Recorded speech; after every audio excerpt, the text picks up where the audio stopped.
Gorr the God Butcher. I got a question. We got Gorr in this comic.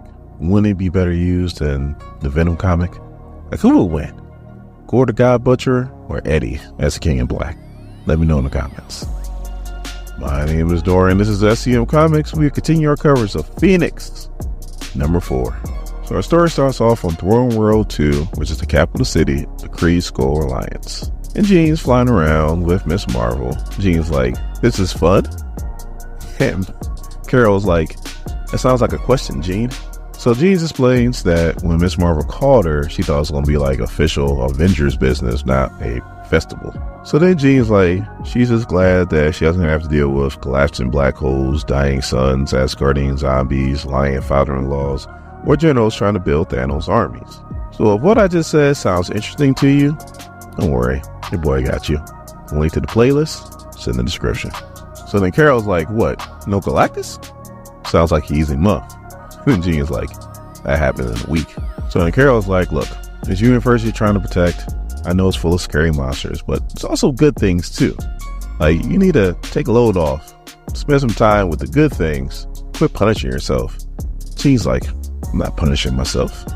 Carol's like, you're trying to right the wrongs of a cosmic entity that took complete control of you and has committed all kinds of atrocities in your name. So Jean admits that she thought if she puts in the work to understand and control that part of her, that people will come around, but nope, people are still scared of the Phoenix. So Carol's like, you learn to control it, but doesn't that mean that you're holding a part of yourself back too?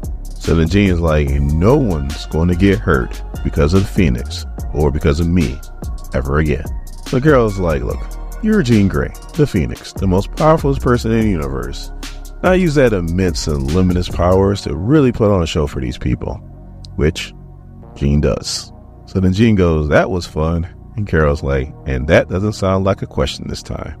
So then Carol's like, look, I know you're made of fire and all, but try not to burn yourself out. So then we cut to New Proscenium, which is the meeting place of the Galactic Council.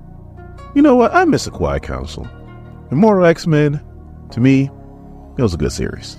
You have Gladiator, and he's pretty much saying how that they need to regulate the Phoenix, otherwise she's going to set fire to the universe. He might actually have a dog in the fight too, because I think the planet that she destroyed, or actually she destroyed a star that destroyed a nearby planet. I think that was in Shi'ar airspace.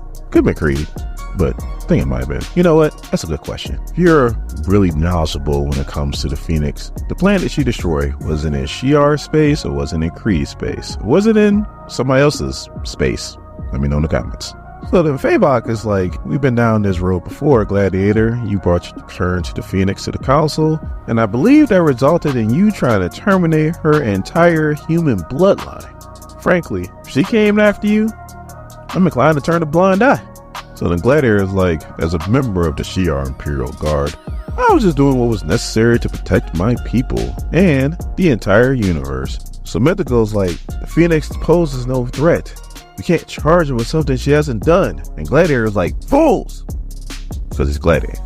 So he's like, look, she's in control of the Phoenix right now, but we've seen her lose control before. Galactic Council is in charge of protecting the universe. All I'm saying is it's not a question of if she loses control, it's just a question of when. So Empress Kuga, yes, that's a female, goes, all right, and what do you suggest? And all you hear is, stopping her isn't the answer. You need to control her. And Fabok's like, Paragus? Your answer is a dark god? You bring a dark god to this council? So Paragus is like, look, calm down. All I want is a chance to show that Gladiator's right. So now we cut back to the Phoenix. She's playing with the kids there. All of a sudden, in her head, all she hears is, Phoenix, we have business. So she tells the kids that she got to go somewhere, but she will be right back. She promises. So as she's walking away, she's like, who are you?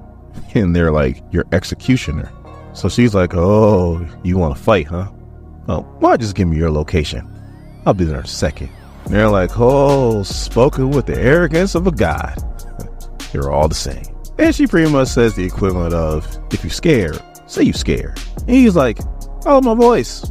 I'm not hiding. And she flies to the Temple of Creation. Now, obviously, this is Gorr. Gorr gets kind of long-winded. So, in a nutshell, he explains how these people's ancestors supposedly angered a god.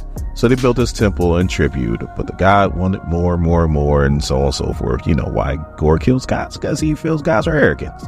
Now, if you're wondering why Gorr is alive, because I too read that Thor run, and I know it took 3 Thors to take him out, but hey, guess what?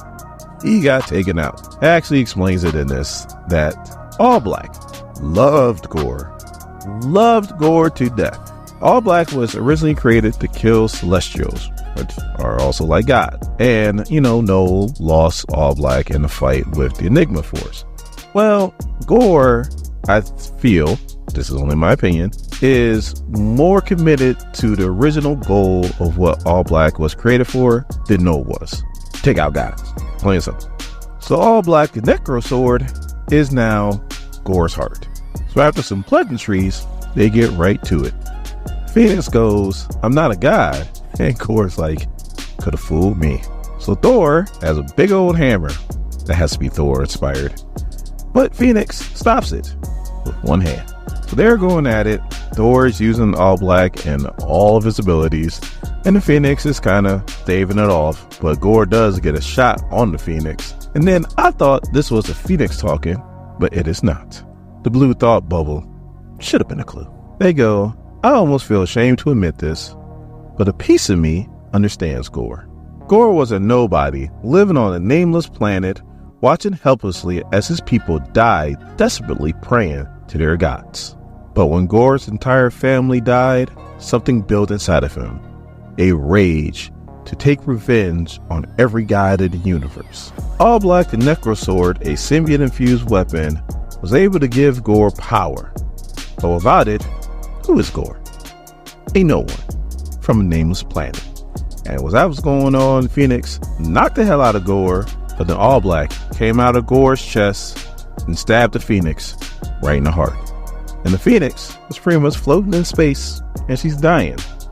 And this is being shown to the Galactic Council. So then Fabok is like, well, this sounds like a moot point then. If the Phoenix is dead, then why are we even talking about this? So then Pericus is like, keep watching. Because the Phoenix is more than just a cosmic force. She's a symbol. And from death, she always comes back. And when she comes back stronger.